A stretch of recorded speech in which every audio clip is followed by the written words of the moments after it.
大家好，我係香港高手高崇義啦。今日咧就係第22屆深圳文博會開幕啦。每一年咧我都會嚟嘅。今年咧特別係深圳 APEC 年，所以咧好多好嘢睇啊！作為全球文化產業重要盛會，匯聚超6000展商，覆蓋各省及港澳台。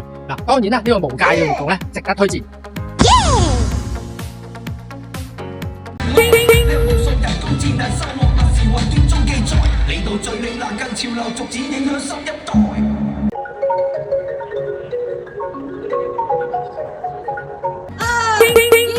剪彩，此刻2026届粤港澳台青年艺术大展正式启幕，谢谢。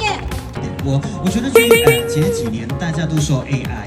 颜色跟我看到颜色其实是落差非常大的。你說這個 so much technology that is important。展覽分成3個板塊，新知視界放的是數字影像和實驗動畫，光影感界主打塑交互這類能上手玩的作品，藝會容界則是傳統架上藝術和公共藝術。3個板塊串起來，觀眾從看到玩再到用，體驗是遞進的。從月21日到25日，下午2點到5點都有循環演出，沈浸式多媒體舞蹈入夢和大提琴專場聲影共生輪流上演，光影、音樂、舞蹈攪在一起，全程免費，在2樓連廊。高數也推薦到紫荊文化集團展區。